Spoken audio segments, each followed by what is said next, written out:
Hey there. So I'm currently in my studio and I've been working on the classes that I've got coming up for my students. Right now, I'm working on a bunch of the grade 4 classes. And I was sitting down to record this lesson and it occurred to me that, you know what? Let's just share this with everyone.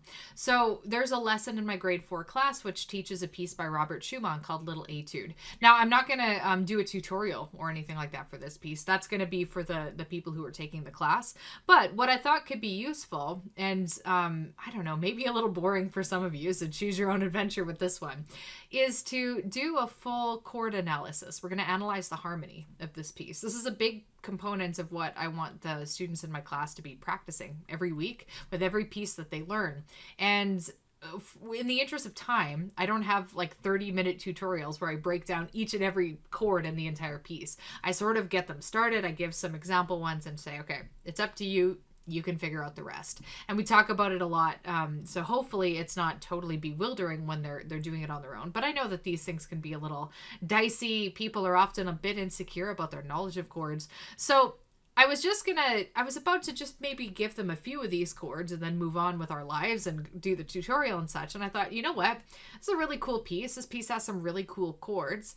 It's a really lovely etude, and I think it's a great example of the way chords can be used without even getting into complicated things like modulating and stuff like that. So I thought, why don't we just go through the whole thing? I want to do a complete harmonic analysis of this. So again, this is the part where if hanging out with me and watching me go through every single chord and explaining it is not your cup of tea, then fair enough. I totally understand. But some of you I feel like this might be a way to demystify the experience a little bit. So if I can even do that in a very small way, then I am happy. I'm happy with life. So there's two components to this.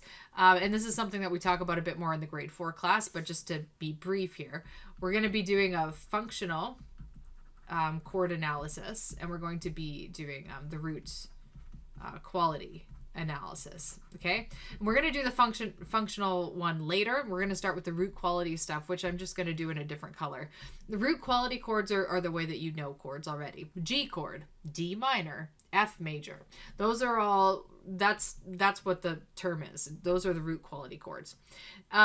Something that's going to come in handy is to understand what key that this composition's in. When we've got one sharp and our opening note is a G, pretty strong indication that we're in the key of G. That's going to come in handy for us in terms of the kind of chords we're recognizing, but way more handy when we're later talking about the functional chords. So again, we're going to just stick to root quality. So I see the opening, and I'm going to turn on this keyboard beside me. I have a G, B, and a D. That's root position. Root position just means that the chord is symmetrical, right? So it's perfectly spaced. There's a G, then a skip, then a B, then a skip, then a D. Perfect symmetry. When the chord and the letters in the chord are juggled around, like maybe B is on the bottom, it's no longer going to be symmetrical. You'll get something like this. You see it in the right hand. B, G, D. Now the reason this isn't symmetrical is because if you look at the intervals, we have a third, then we have a fourth. That kind of wrecks our whole symmetry. So if you rearrange the letters such that they've got this perfectly spaced out in thirds organizational system, that's important because that's going to tell you what the letter of the chord is, or what the name of the chord is. You won't be able to figure out what the name of the chord is otherwise. So starting our harmonic analysis, we've got a G chord. Now we have a G, C, and an E. So this gives us, and then you notice the right hand basically echoes the same note. So it's the same chord. So this gives us real life practice. Well, if I take that G from the bottom and I put it on the top, C, E, G, that's a nice little C chord for us. This is where things I think are going to get a little more interesting. What on earth is a G, C, and an F chord? G, C, and F sharp.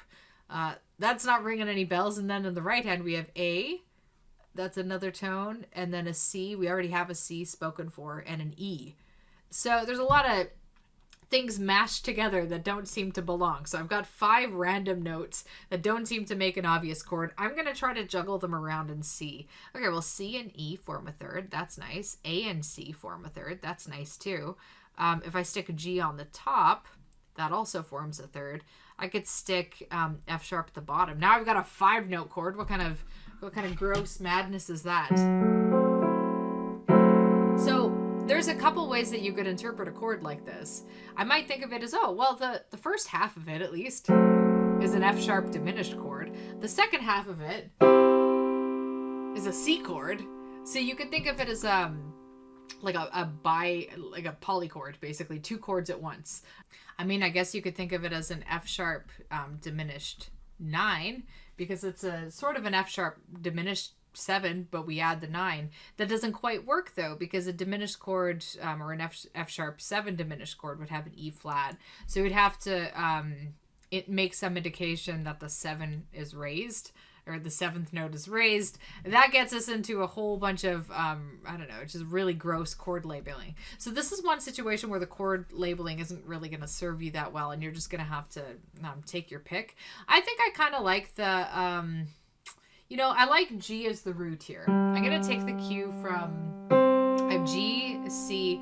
I'm just going to, this F sharp's kind of throwing me off, so let's see if I can find a way to find a chord that more nicely matches. If I take out that F sharp, I've got an A minor 7, which is a nicer chord. Doesn't quite capture the quality of it, but maybe now that I've got it in this shape, if I have A, C, E, F sharp, G, we could even consider that G, well, we don't want to consider it too optional, that's our root. We could almost think of it as an A6, like an A minor 6, where the F sharp is the 6th note. So anyway, lots of different ways you could attempt to label it. Let's just, we could, again, call it a polychord, F sharp diminished 7 / C major chord. That also works. And then thankfully, G, B, G. We get back into a G major chord. Whew. Schumann, you were messing with us. This is just the same chord. You got G again. Now, sharps are freaking me out a little bit, but let's see. B, D sharp, G. I'm going to put that at the bottom.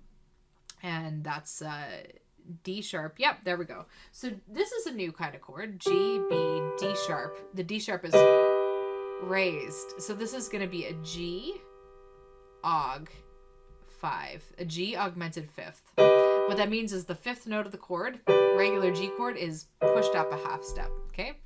And then it sounds really cool. Back to C major chord. Now we have B, C. Let me write this in order here. So I've got a B. B and C don't go anywhere near each other. But then there's an E, another C, and a G. This is a very beautiful chord, a C major 7. You can hear that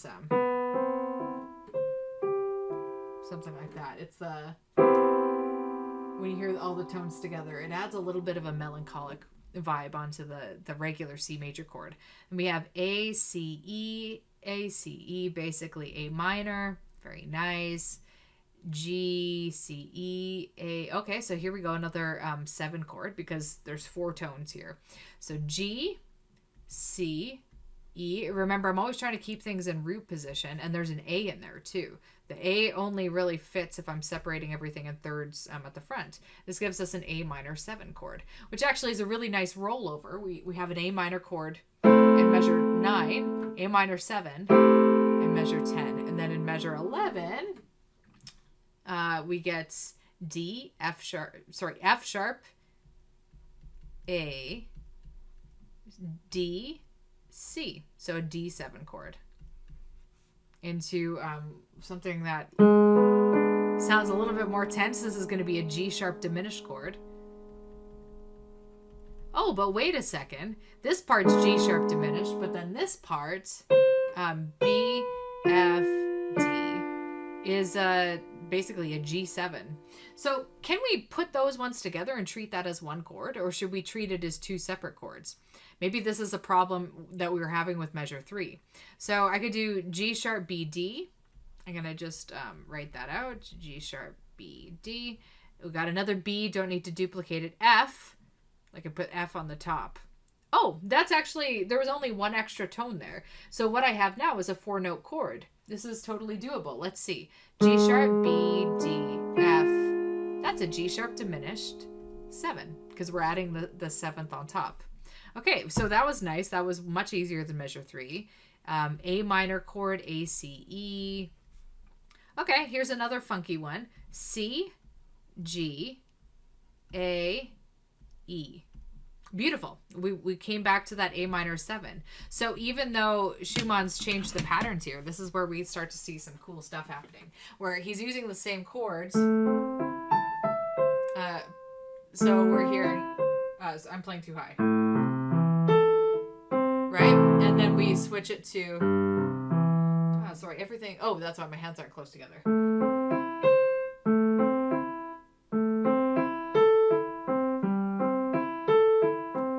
So this is kind of a nice little progression because it's only the bass note that changes. And then what we can see in the second time, we have A minor 7, it changes more. But it still gives us the same feel. And let's see if the rest is kept similar. Do we go to some kind of D chord after? D, F sharp, A, D, C sharp. Yes, we're going to a D7. So that part of the chord pattern is repeating. And then just a straight up D major chord. So we're extending it, prolonging it, and then something quite lovely happens when we get to measure 17. We repeat. It's a second, let's say second go around, second half. So I'm going to start drawing with a different color to give our eyes a little bit of a rest, a slightly different shade of blue. So we've got a G chord. That's not different. Did I just click the same one? I sure did. Okay, I'm going to give us navy. That'll be exciting. Oh, G, there we go. C chord is all the same. The funky question mark, I'm just going to leave that there. And then our G chord, which extends for a couple measures. Our G augmented fifth looks like it's staying the same. G aug 5 from here. And then do we have a C chord again? Yeah, we have a C chord again. A lovely C major 7. Again, all the same so far. A minor chord. Okay, let's see if Schumann does the thing and does an A minor 7 back to back.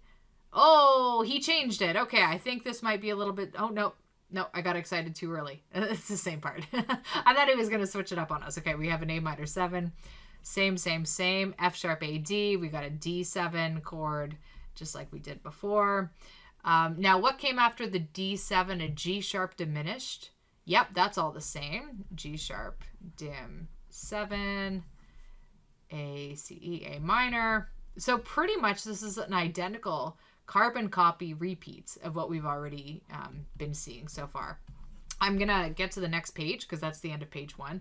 But what you'll see is the first 16 measures is one particular chord pattern. And it looks to me like the next 16 measures, if the next two are going to be D7 and D, are also a carbon copy. Oh, they're not exactly. They're a little bit different here. All right, so here we have a slight change. So this isn't going to be a direct D7 chord. We have a D. Where the heck? G, A. Oh, none of this is going to work very nicely. And there's a C in there somewhere. How can I... how do these notes work together? A, G, C. I could do something like this. A, C, D, G. That's really awkward. It's some sort of, we could think of it as like a suspended fourth, but it's also a seventh. I might just label this based on what I see in the first 3 notes, which are going to be a D, G, and an A. That's a D, sus4. So still a brand of D chord. And then A, D, and C, if we manipulate those, it's sort of like a D7. Kind of a couple things. We could split this into 2 chords if we wanted to make our lives a little simpler. And then we have a D7 chord here. We have a D7 chord here. So now that we have the double bar line, there's a pretty clear indication that we're going into a new part. So I think I want to reflect that with a new color. Okay, what should we do? Let's do green. Forest green. For a mysterious B section. Okay. So looks like we're sticking with the D7 chord. Here's where things go a little rogue. E. There's a D in there. There's a C in there. Oh, we're going to have another problematic chord here that doesn't fit any type of mold. C, E, G with a D. Huh, where does that D fit? Well, I guess I could stick it. C, D, E, G, stick it in there. And then it's going to be a C, add, wait for it, 9, because technically D is like the 9th note of C scale. That's how you can think about that. You could think it should be labeled C add 2, but it isn't, even though it means the same thing. That's kind of what I'm seeing in this measure. D, A, C sharp, F. Oh yeah, this is all D7 chord stuff that we've already seen. D, C. Okay, I think we're going to have some more problems. So D and G and a C, where does that go? And an E and a G. So, oh, it's the same thing, same problem. I didn't even notice that it was pretty much the exact same set of notes, but a different inversion. We have that C add 9 again. Okay, we're kind of bouncing back and forth if you think about the main letters between C and D and C and D, which is kind of nifty. Then we got that D7 chord thing going on again. Oh, fun times. Things are going to get a little gnarly now. So D, E sharp. That's a weird one. You think about the keyboard. I'm going to just stick that over there. B and G sharp.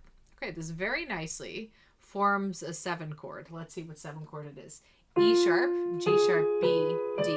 That is, you just have to hear it to know it's diminished. And it's a weird one. E sharp, diminished 7, because E is the root in that case. D, F sharp, C, we're back to D7. Seems like D7 is our main pivot here. We're exploring away from it, but then we come back to it, back and forth and back and forth. That's kind of neat. D, F, B, this is a G7 chord. And that one's just quick for me because G7 is one of the kind of primary chords that we work with. C, E, G, C, E, G. Hey, that's a C chord. Nice. Back to the key of C. Okay, here's where things are going to get gnarly again. C, E flat, F, A. Okay, F's going to be the root there. F, A, C, E flat. That's an F7 chord. B, D, G. Oh, that's just a nice little G chord. Okay, B flat, C sharp. Oh, those can't go together. E, oh, that'll fit in well. Is there a G? Perfect. C, E, G, B. That's going to be our symmetrical spread. A C sharp, diminished, 7, because there's 4 notes there. Okay, what else we got? A, C, D. All I have to do is take a quick little peek at those notes, and I can tell that's another D7 chord. G. Is this going to be our C add 9 situation again? Let's see. C, D. Oh, it looks like it's just C, D, and G. So this we're going to call something different. It would be C add 9 if there was an E in there. But since it's just C, D, and G, there's no E at all, we're going to call it a C sus 2. Because the suspension is happening. There's a second note. We're kind of doing this formula with fingers 1, 2, and 5 there. All right. Then it looks like another D7 chord. There's tons of those, so your eyes just start getting used to seeing them. Now, going into, we're going to be returning to the A section temporarily, but it looks to me like there's 2 different chords happening here. I have a G, a D. I don't know where to put that. C, don't really know where to put that either. And an E. Hey, this looks familiar, doesn't it? C, D, E, G. There it is, our C add 9. Schumann's all up with the C add 9s. And then let's see what we get next. We get an F sharp. Let's go right over here where I have room. F sharp, A. C, and a D. There we go. It's a D7 chord. So the pattern continues, just going back and forth with the D7 chord as our main pivot chord, you could think.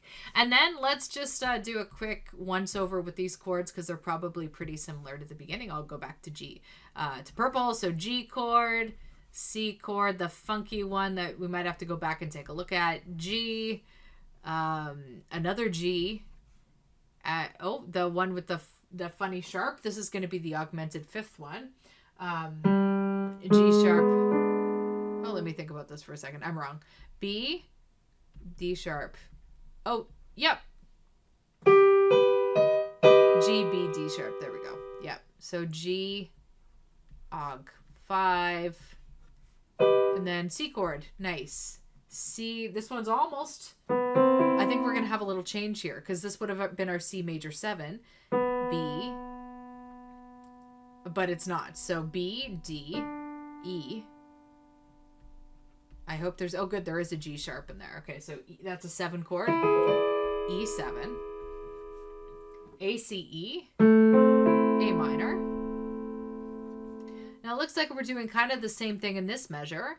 There's an E, G sharp, B, D. Yep, we go back to that E7 chord. And then what do we have here? Is it going to be an A minor chord again?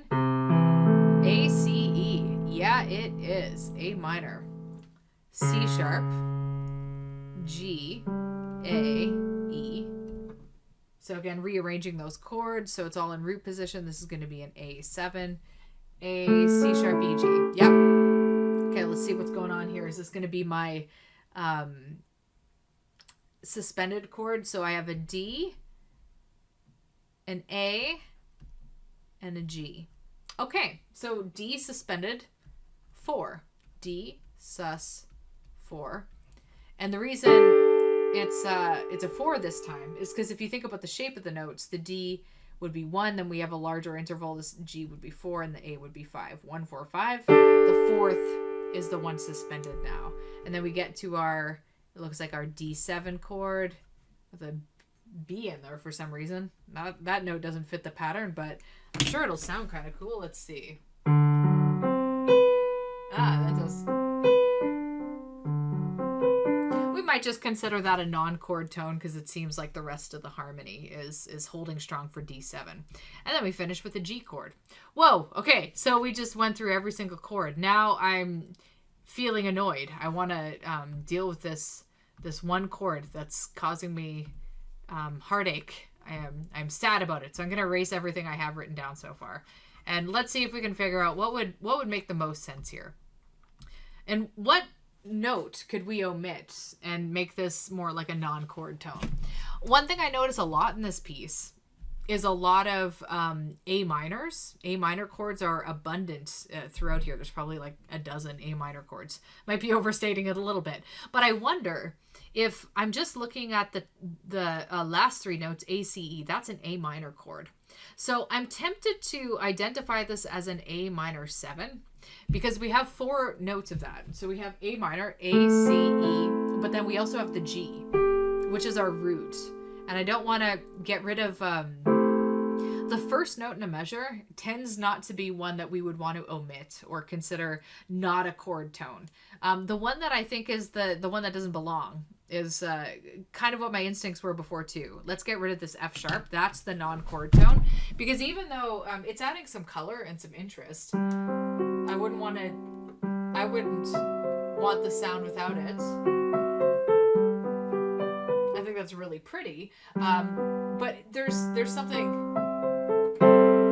something that orbits a little bit more in the A minor dimension with this one, with the F sharp feeling like it's just a frilly supplemental part of it, especially because after going through the entire piece, I'm seeing a lot of A minors. That seems to be a favorite harmony in this one. So let's find the question marks. I have this part repeats 3 different times, right? So I'm just going to label it as such, with the understanding that sometimes in these chord patterns, not every single chord or not every single note is going to be a part of the chord tone. And that's just one of those fun, confusing things about music theory. I'm making a judgment call. So another person might have gone in a different direction, but hopefully I've talked you through the way that I would think about it. Now, so I've done a full harmonic analysis of the root quality chord stuff. I just want to briefly touch on I'll do this in, what would be hot pink. That's actually orange. So that's a really exciting color.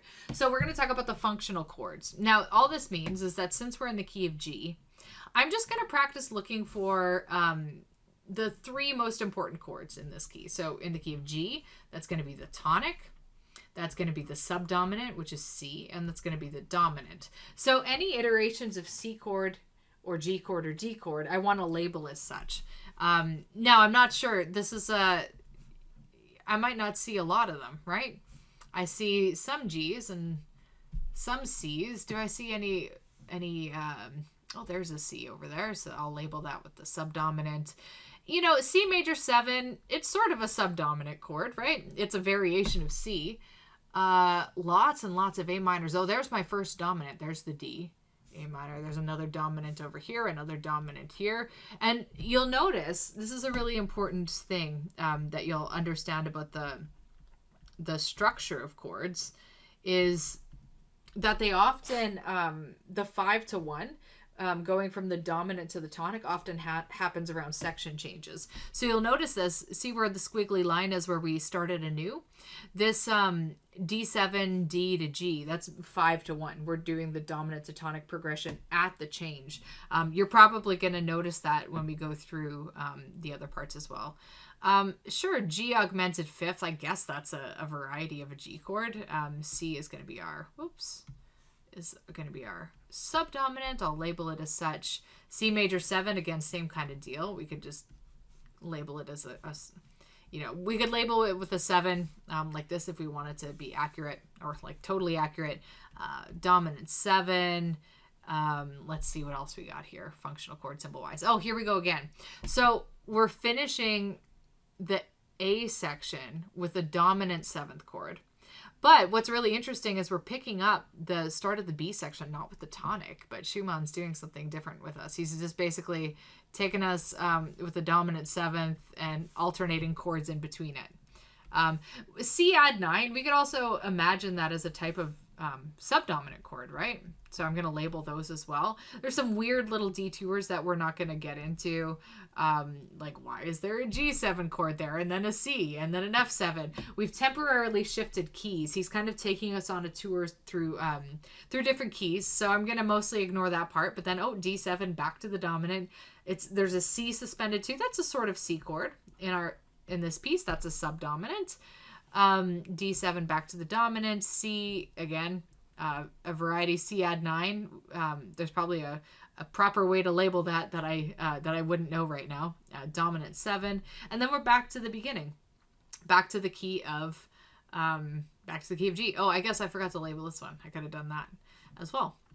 So I'm just gonna quickly roll through, adding the labels. And if you were doing this on paper, then your labeling would probably be a lot nicer than mine, and less crammed. I think if I were doing this in my page, then I would make it really neat so that it didn't clutter things up too much. D suspended, that's going to be a variety of dominant chord, dominant 7, and then we finish with the tonic. So you'll see again the 5-to-1 motion.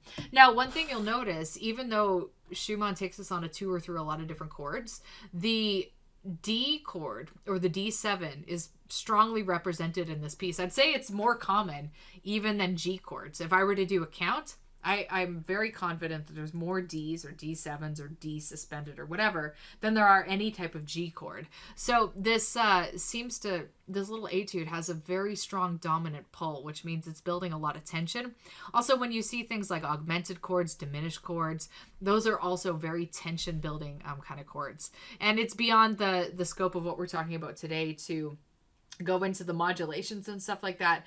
But hopefully that gave you some insight into maybe an accelerated version of how you might explore each chord and figure it out.